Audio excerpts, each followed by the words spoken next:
Welcome, Daniel. Welcome to the show. Daniel Miessler is a cybersecurity veteran, and you've been writing this newsletter, which has taken on a life of its own with Unsupervised Learning. I've been reading and consuming your content for years now, and I just cannot believe we finally got you at the seat. We're doing this, and you're like, yeah, of course, we'll come talk to you. So I'm kind of like meeting my hero kind of moment at the moment. Oh, so thank you. just thank you for coming in today. Yeah, totally. Thanks for having me. So, mate, you've got a lot that we're going to cover today, but you've got this really practical definition of what it means to have AGI. What I'd love to do is start the conversation here on how do you define AGI, and then we can get into like the secondary effects of that. Yeah, so I feel like a lot of the definitions of AGI are kind of technical, and they're trying to get like this perfect definition of like exactly what a machine can do, and it just gets into the weeds pretty quickly. I feel like the only reason I care about the definition is because of people. Mm-hmm. So that's why I like an economic definition, which is when an AI system, and it doesn't have to be one model. I think it's actually going to be like a product or, a system ultimately, when it can replace a regular knowledge worker, right? An average knowledge worker, not like the best. But for example, if it can show up to work on Monday and do enrollment, right? Yeah. So like, just like everyone else, you watch all the videos, you hear all the presentations, you see all the regulations or whatever, and they're like, here's Confluence, here's Slack.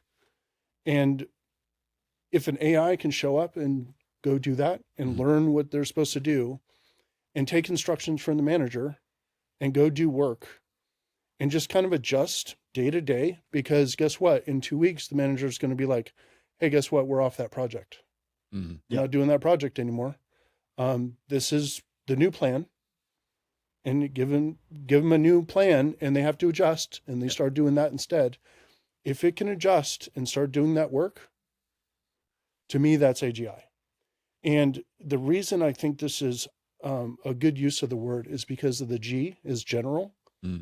It's general enough if it can do that role. Got it. Right, because we define, we know that humans are doing general intelligence because they are taking all these different things coming in, right? It's like crazy emails all day long, crazy communications from your coworkers all day long. The plan shifts constantly. Yeah. And to be able to adjust to that, that's general intelligence. And if AI could do it good enough to replace a human, then I think that hits the standard. If someone told you that existed in an organization today, would you be shocked? Like a big $10,000 like 10,000 person organization, and the person you'd been talking to was not real? Would you be shocked if that was a thing today? Yeah, if I had worked with them for a period of time, and they were doing good work, I would be shocked. Okay. Yeah, I don't think we're there yet. Yeah. I think it's fairly easy to kind of fake it. Okay. So if you had spent a whole lot of time training the AI to do specific things, like I've got tech already that's pretty close to this. Yeah.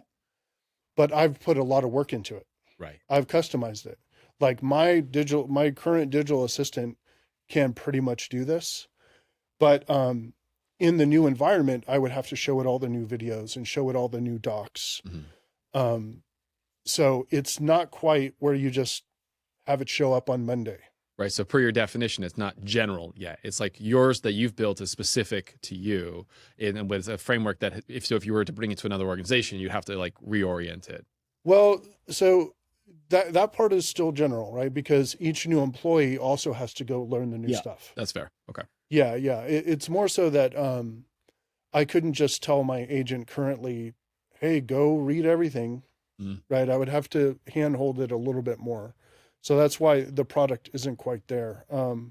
But I think it's coming very soon. Yeah. What do you think? 2027? That's what people talk about. 27, Yeah. 28? I said 2025 to 2028 is my number. 27 is what I feel pretty good about. Cool. But I wouldn't be surprised if, well, first of all, there's already companies that say, stop hiring humans. I forget the name of the company. Yeah. But that's their tagline. And they're claiming that you could just hire this agent and it'll replace the human. I've not seen too many companies using it and adopting it. So I would say not only does the product have to be released, but we would have to see multiple companies coming out saying, yep, we're actually Yeah. It's live. Right. And people have talked about it, right? People have talked about stop hiring humans. And I think I'd love to get your take. I know you've talked about this a little bit, but what does this mean for average Joe, average Jane, white collar worker for the next 5 years? Yeah, I think it's going to be bad. Yep. I think it's going to be bad. Yeah, I've got a little bit of a kind of, I don't know. I don't want to be too negative about the average worker or whatever, but I don't think the average person is spending a lot of time or effort on the job. I feel like they're mostly just doing the rote thing. Yep. Like they're doing a halfway decent job. But like one thing you could say about AI is it tries hard. Yep. Right? And it just doesn't rest. It doesn't go for gum. It doesn't use the bathroom. It doesn't get tired, doesn't get sick. So like, and the other problem is if you upgrade it and you've got 1 billion instances in 100,000 companies or whatever, and you're just like, now they're all updated. Yep. So Right. it's like, how much training was that if that was going to be a human? And like, maybe they absorb the training, maybe they don't. So it's like, I don't know. I just don't think we have any chance of competing once the AI gets good at playing that game. And I think it's going to be really bad. Short term, long term. Short term in like, 2 to whatever, 3 to 10 to 15 years. Who knows? I have no idea actually how long this thing is, but what I expect is like a giant trough, like a giant canyon where like we just descend into this thing and Like 40% unemployment type thing. yeah. And yeah, especially in knowledge work and then robots coming right after that. Right. But you do have some things that'll slow it down. For example, legislation. Like if you ever watch the Animatrix, I don't know if you've ever seen that. So the Animatrix, I don't remember exactly what part it was, but it's first of all, it's animated, but you've got robots out there like cleaning and like doing work. Yeah. And then you've got human protesters and you've got riots. But that's also going to be legislation. They're going to go to the representatives and say, get these robots out of here. They're taking our jobs. And it's a lot more tangible when you can actually see the robot as opposed to like someone showing up on Zoom. Yeah. But there's going to be tremendous pushback against this. I think that's going to cause a little bit of friction, a little bit of slowdown. But ultimately, just like business wins over security, like business is going to win over the pushback because companies are just going to be way faster. Relentless. Incentives drive behavior, right? Yeah. And it's like, what do we incentivize? And certainly in the United States, like certainly in our economic model, we are very much going to like, what is going to give us the biggest return in the shortest time horizon? Yeah. That's where we put our chips. And candidly, they pay for the politicians, right? So legislation, like the lobbying exists in the US government and the corporations pay for government. Yeah. And they're the people that are going to get the tremendous gains, right? Like you look at a huge technology organization that the 30,000 employees could be 600, but the profit margins don't disappear. They'll increase because your OpEx came down. I think you talk about the ideal amount of employees at a company is how many? 0. Exactly. Can you expand on that for us? Yeah. So imagine, I don't know, just imagine a world where you're trying to do business, right? And you are a person with 10,000 heads and brains and 20,000 pairs of arms that you can kind of deploy wherever. And you've got 500 problems coming in. You just assign brains. You assign some of your brains and some of your hands to go work on these problems. The problems become 1,000. The problems become 2,000. No problem. You can handle all the work yourself. Now imagine you're doing all the work yourself in this business. You're making tons of money. And someone starts picketing outside your house saying, why won't you hire us? You are screwing us by not hiring us. And you look at them and you say, why would I hire you? I am literally doing all the work myself. So the natural state of any like economy where people are creating things is for the founder to do the work themselves. Right. That's what would have happened if they were simply able to. We can't do that because we're just human. Yeah. We only got one brain. We only got 2 hands. So this is a crazy way to think about it, but the entire economy literally exists because of this Limitation. flaw, Yeah. this limitation that humans have. Yeah. So all that tech is doing, all that AI is doing, is giving the founder that original thing they wish they had. Yeah. So that's why the natural number or ideal number of employees for a company is 0. You get more lawsuits, more headaches, more payroll, Yeah. more costs. And again, like you're right, most people are executing on one person's vision. Of course, the vision evolves, but it is one person's vision to make something exist. And, you know, if you're a $3 billion company and you have no outgoings versus a $3 billion company with $3 billion worth of outgoings, you know, which founder is happy with that margin, right? Yeah. Yeah, exactly. I would love to talk to you about, I can't quite figure out what this is going to do for the economy, right? So let's say we have these amazing companies that were 200,000 employees that are now 12. Where does the money go? Where does the money come from? Yeah, I'm really worried about that. I think that's one piece of friction. I hope you had an answer. Yeah, I want to add one other piece of friction also that's going to slow things down, at least for large, well-established companies. And the way I like to think about this is a lot of companies are so backward that you could literally bring to them a red button that came from actual God. And the red button will actually solve any problem in the company. All you have to do is press it. You just have to get enough people in the org together so they can agree to press it. Half the companies in the country wouldn't ever deploy it. So it's like they couldn't get the right people together. Or someone is in charge and has a lot of power inside the company and they don't actually want things to change, because if you press the red button, their org would go away. Yeah. Right. So they'll find a way to make sure the button never gets pressed. So this will also slow down AI adoption inside of companies because they're just really bad at making progress. So what that's going to do is make it so that smaller companies that are using AI are just going to start replacing their products and replace them as companies. This is like almost a natural extension of like the innovator's dilemma kind of concept, where like the big organizations that are older and more well-established, they don't want to change. They're not incentivized to change. And that's why you have the upstarts who are coming in. And so you have that. So here, if I'm hearing what you're saying, it's like those who have less to lose are willing to lean in further and faster. And because of that, they will get more of the benefits of AI. And they may actually just shoot ahead. Maybe that's my prediction. That maybe they shoot ahead of the established companies that are like trying to protect the status quo. Yeah. Like feeling, yeah.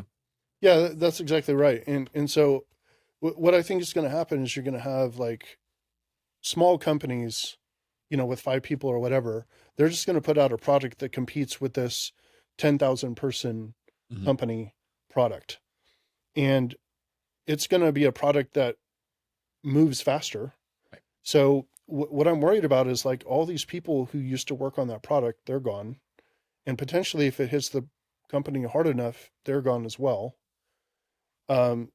Yeah, so it's a mess. So what was the other question? The other question was, well, actually, like we'd linger on this for a second. So like, let's say we go down this path where we do have these AGIs as you're defining it. Is it a generalized employee type that can show up and do the job of an $80,000 white collar worker? Okay. So let's say we're in that world. This is still compute running on infrastructure, taking action. So where does like the security of the AI come into this conversation here? Because I just see this world. I don't have an answer. I want to get your opinion on this. If we're going to rebuild this economy to be be AI oriented, we're bringing in all of this software. We're bringing all these technical vulnerabilities in with us. So where does like the security part of this story start to weave into this future state we're describing here? it just becomes a measure of quality, like the way it always should have been the whole time. Yeah. Okay. So essentially AIs will be building things. Right now they are building things like total garbage. Yeah. Because first of all, they're using most of the code that we use to build them from like Stack Overflow or whatever, which was also garbage. So that's what they're using to build. So right now it's just garbage that they're standing up. Yeah, just one data point on that. I was reading a paper and they were talking about how for a lot of the code that's being generated by the general players out there, the general frontier models, about 40% of the code being generated has software vulnerabilities in it, traditional vulnerabilities. But what was interesting was while the volume of the code they were producing was more, the percentage of vulnerable code was 40%, which is actually about the same of when a human writes code. About 40% of that is vulnerable. And one can draw the dot that says like, well, they were trained on our human code, which is 40% vulnerable, and now they're producing vulnerability. Do you think that over time, we will move away from that 40% benchmark and code that's being generated agentically will become more secure? Oh yeah. So basically, the quality will just improve. So, you can consider like these things that are building the code as like products, right? Well, the product will just get better where it doesn't make code that's not good. Right. I mean, that's not a super difficult thing to do, I don't think.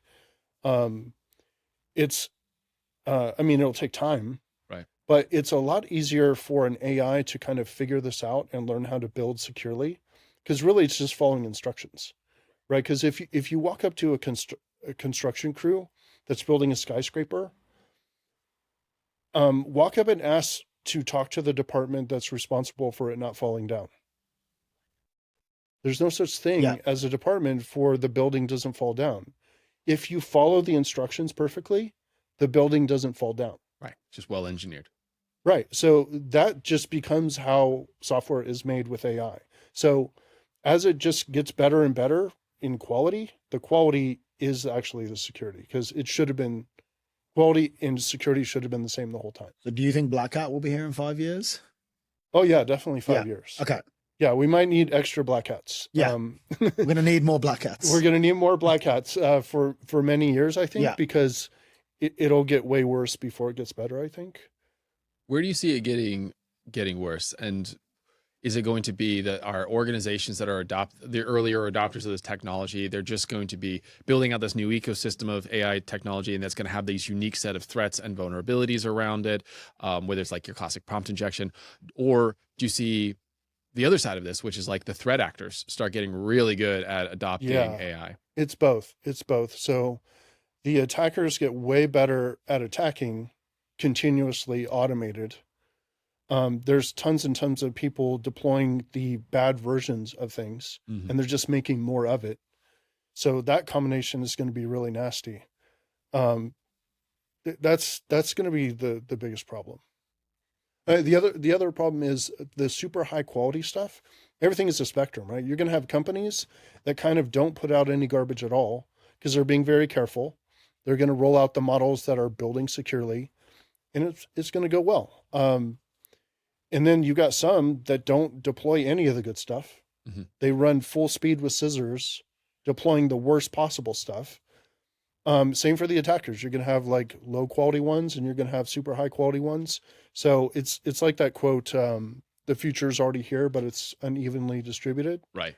That's going to be the case for AI maturity as well. So how will we end up being able to tell the two apart? Right. So two companies, one's running full speed with scissors, the other's being thoughtful. They're still getting speed because they're using AI, but the quality of the code is good. The quality of the infrastructure is good. The resiliency of the product is there. How are we going to be able to separate the two? Like when and I suppose I'm thinking this through the lens as a consumer. That's a great question. I was thinking this through the lens of like, you're the enterprise and you're consuming technology, right? And you have to choose between two vendors. But yeah, actually you're welcome to take that question any way you want to. But I was just curious, like maybe as a society, how do we know if you have two platforms and one saying we do the same thing, one's got running with scissors and the other saying it's safe? Do you think that's an AI problem? Because I think that probably exists, right? This is actually going to be, you're literally just going to ask AI, what does everyone think about this? And it's just going to read every review. It's going to read every service that offers reviews. It's just going to like pull the entire internet at the same time. Right. And come back and tell you, you should probably go with this one. Yeah. They tend to take security more seriously. That's why they hired the following people. That's why they've only had 1/10 of the, disclosures that this other company has had. And when I looked at the code itself, it looked cleaner. Okay. And people will still probably buy from the salesperson they like the most. Yeah. Humans are non-rational, right? Like that's the one thing that I think I talk about it a lot is if humans were entirely rational, we'd already have been eradicated because we'd be so easy to clone, right? Like, but Yeah. the fact is, we make most decisions based on emotion, and I think that's what we're going to cling on to, right? We're going to talk about this. I want to get your opinion on the meaning crisis, Mm-hmm. but most businesses are based on gut and instinct. They're actually not rational decisions. Like, so I think that's a good segue. Like, you talk about a meaning crisis, Yeah. and what it's going to mean for the revolution we're about to go through. Can you expand a little more on that? Yeah. So I worry about the sources of meaning that we have. Religion is a huge one, and we become a lot more secular in the West. Yep. Then you have family, and you see what's happening to birth rates. And then arguably one of the biggest ones is work. And so Yes. if work suddenly gets yanked out from underneath you, and arguably this happened to a lot of, the middle of America with manufacturing jobs. And I would argue that they're fairly upset about it. And as a result, you have some fallout from that. So what happens when that same rug gets pulled from way, way more people? And suddenly, like, why am I actually here? Like, what value do I have to society, to a mate, to a partner? Like, what value do I have? And I think that is a huge problem. And it's the only way to solve that is actually to go through this canyon that we were talking about before. Mhm. And you have to come out and you have to say, okay, we have to define a new type of economy that is human based. And I don't know exactly what that's going to look like, but there's got to be some sort of currency that is not related to some sort of dollar or Yeah. unit of currency that is exchanged fundamentally based on selling labor. Do we get to like Star Trek level where everybody just has they don't like work for the Federation? They don't really have a job. They have like a service. They have a mission they sign up for. Yeah. We, Yeah, I think that's the right direction is some combination of like universal basic income. Mhm. But also even that doesn't just solve it. And Like, I also think America will be the last to go down that route, right? Like we talked about this. You talk about the middle of America.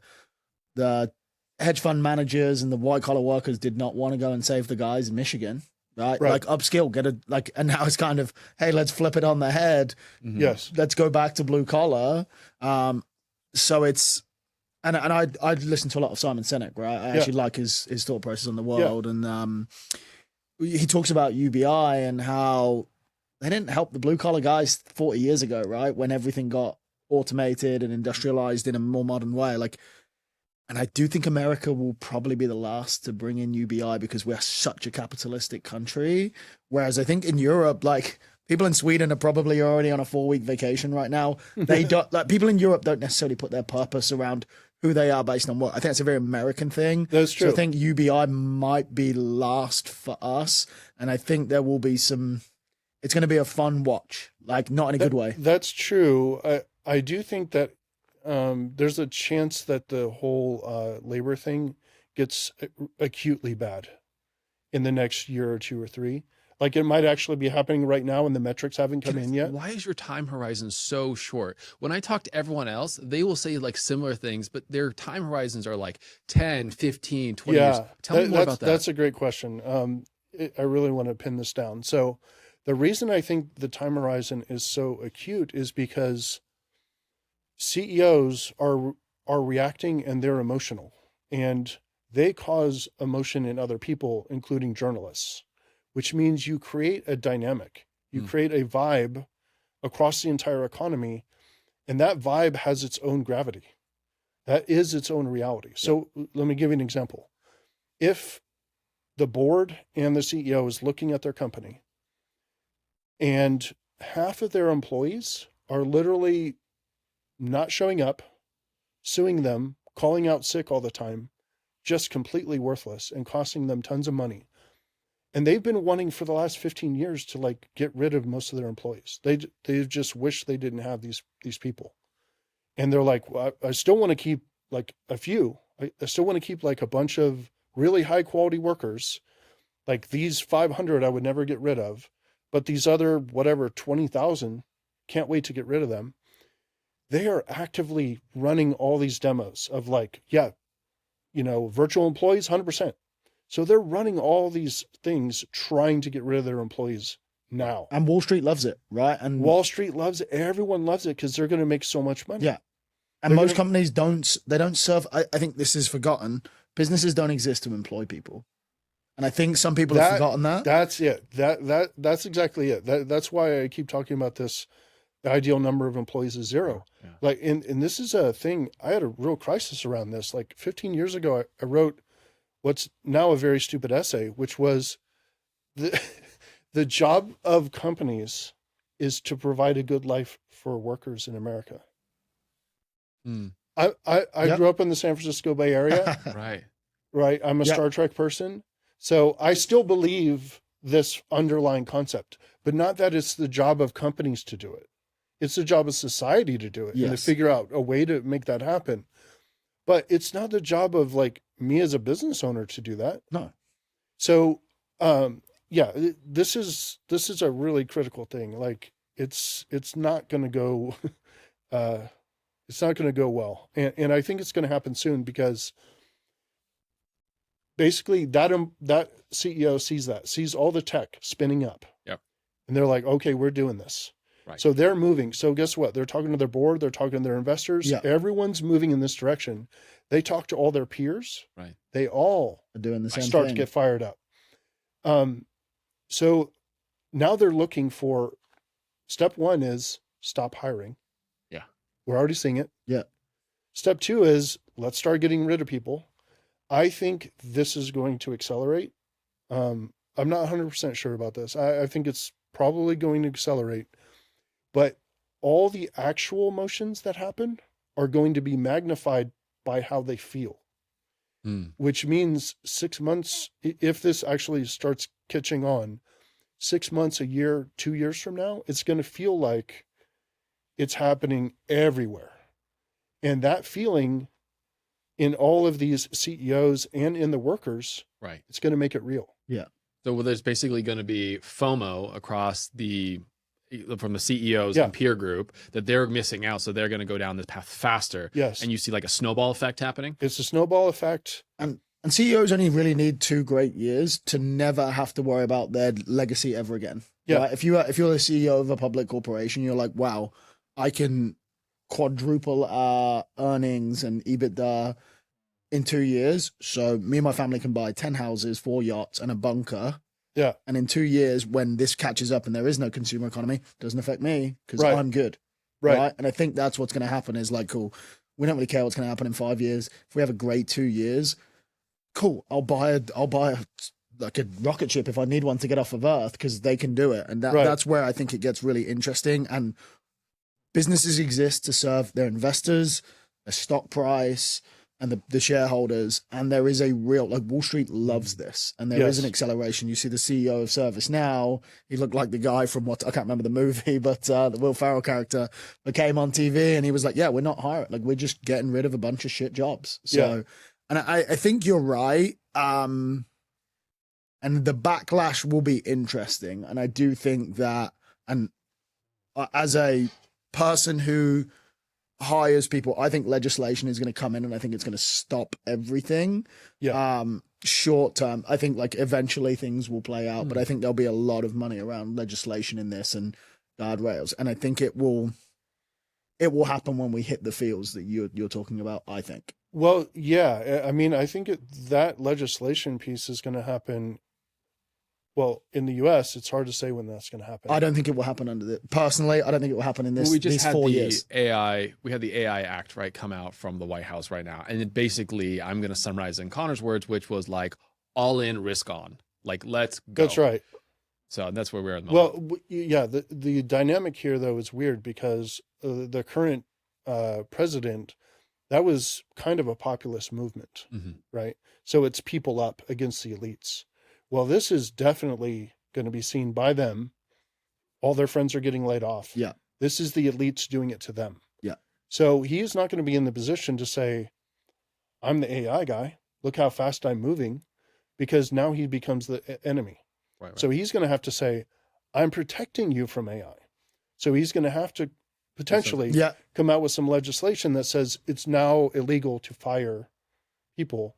But I think we're going to be a year or two in by then. I agree. So there's already too many people who simply don't have jobs. And the rent and mortgages and groceries haven't gone away. Nope. Right.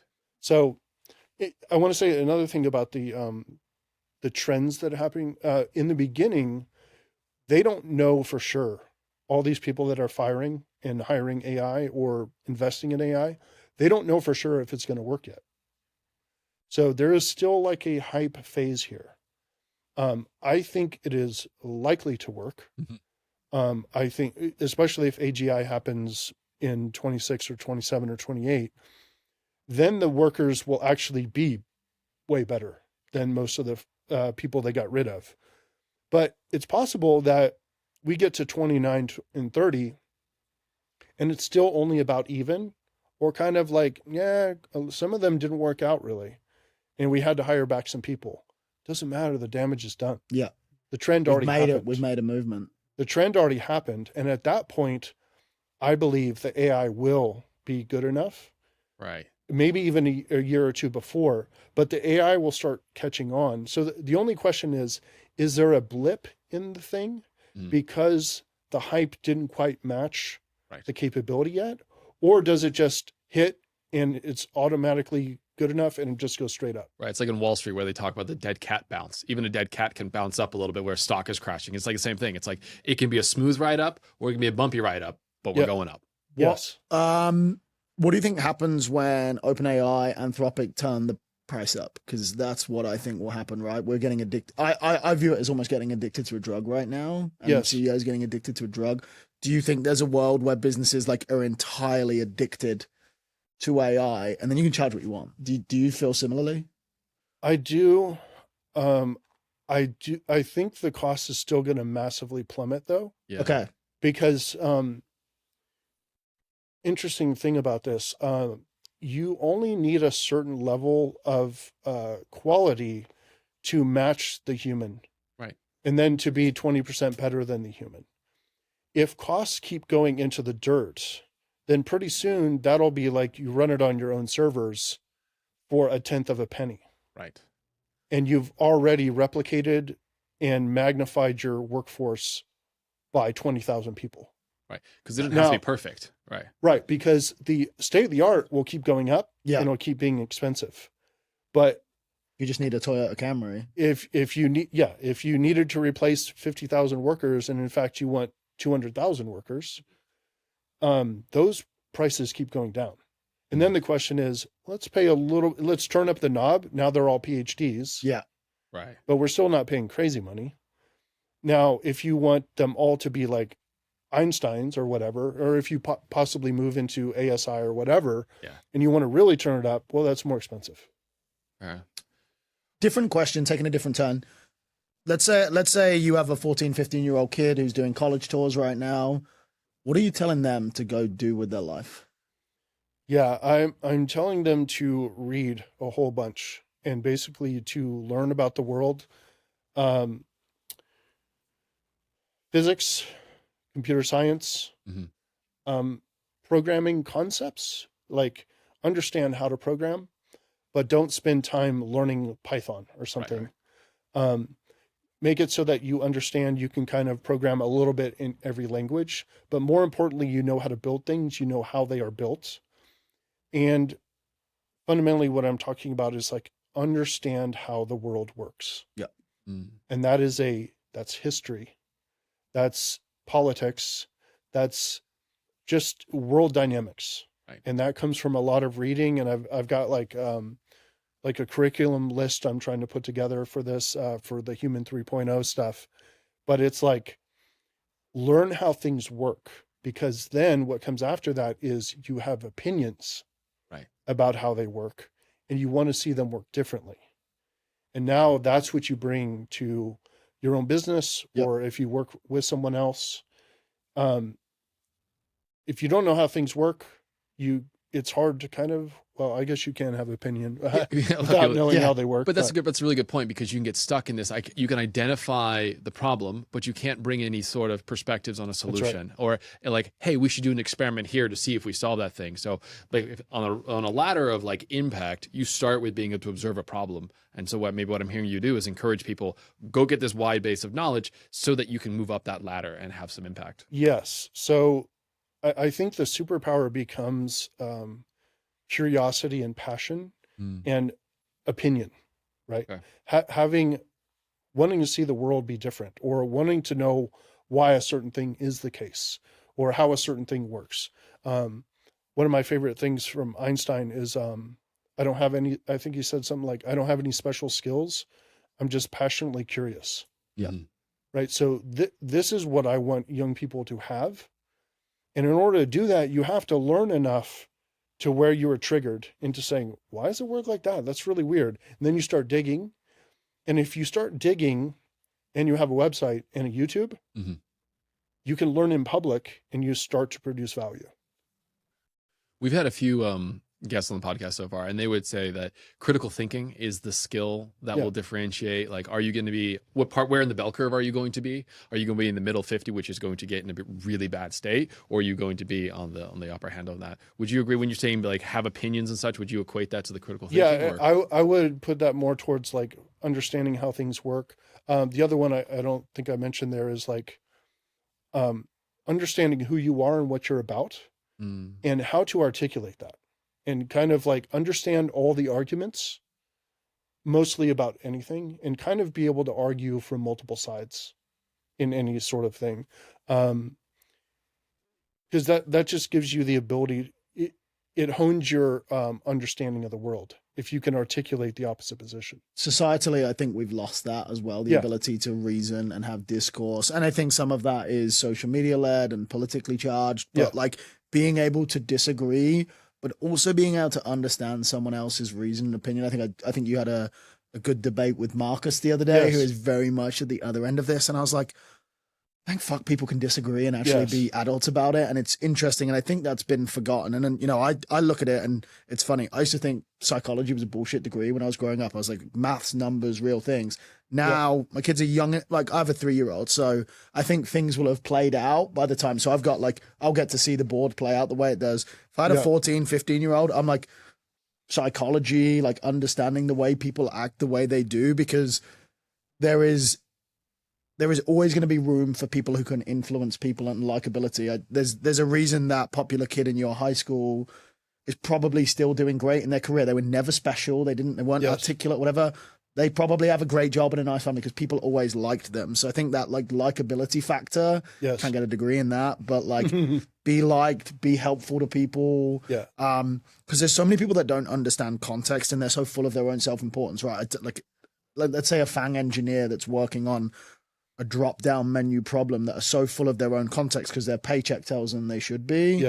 I think they're the people that are going to struggle with reason. It's like, hey, what do you do? I'm a FANG engineer. Or who are you? And it's the first thing in America that people do.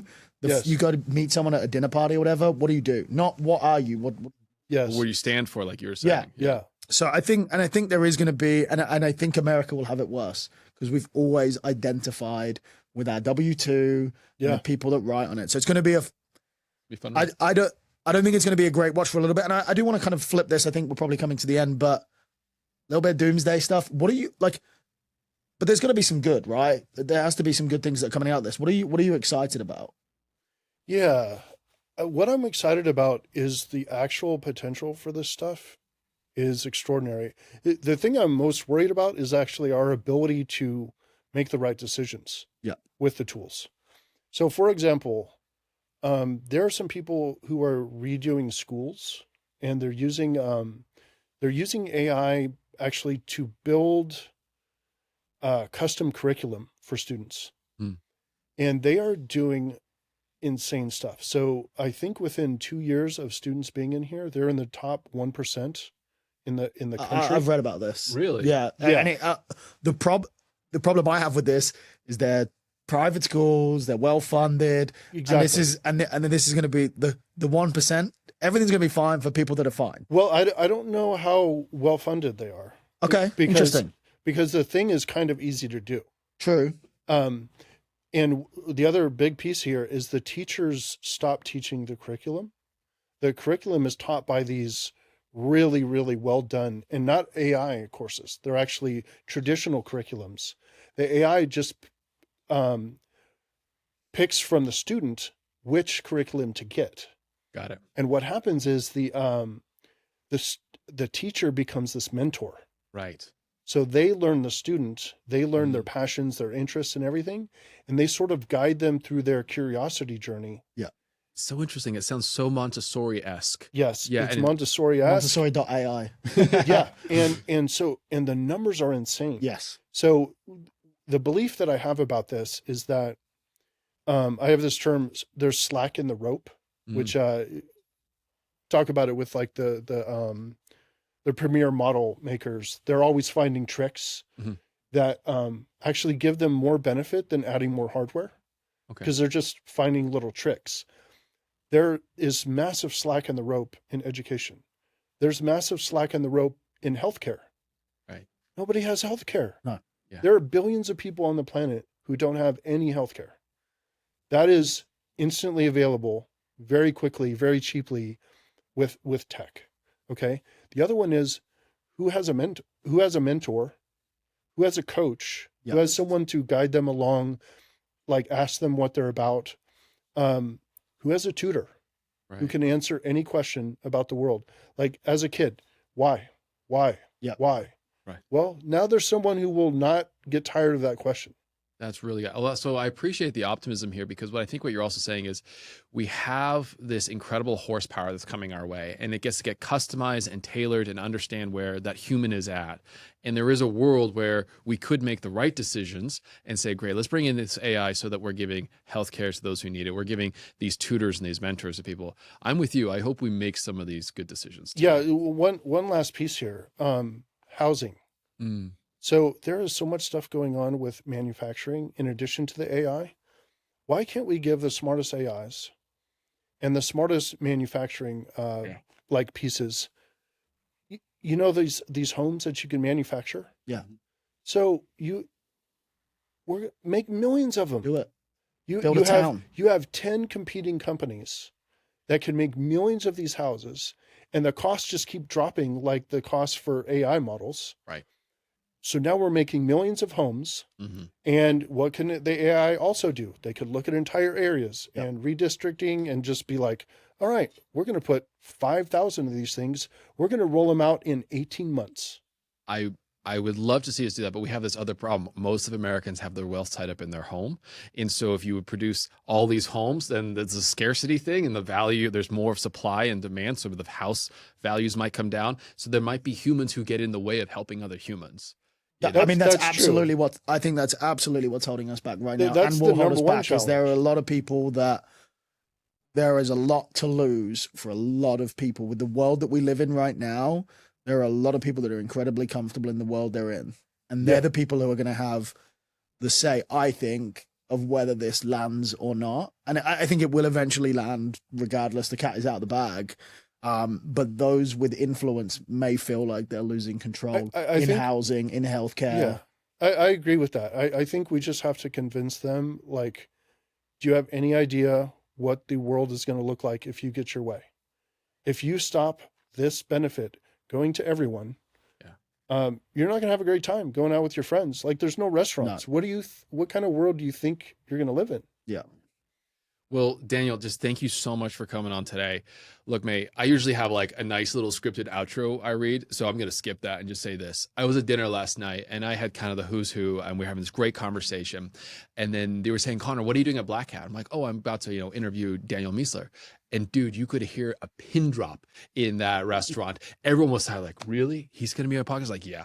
So like, you've got such a respect in this industry. I love the fact that you bring both the technology, the human element of this, and you're so grounded in just helping real people navigate what is going to be a very difficult transition period. So again, thank you for your honesty. I think people should be definitely following your newsletter. We should be looking at the content you're putting out on both YouTube and on the podcast. And for those who are more technically inclined and understand how to go to GitHub and pull a repo, check out what you're doing with Fabric, because what you've got with Fabric and Telios is really great technology and great projects. So again, Awesome. Thank you for your time. Yeah, thanks for coming thank on. you guys for having me.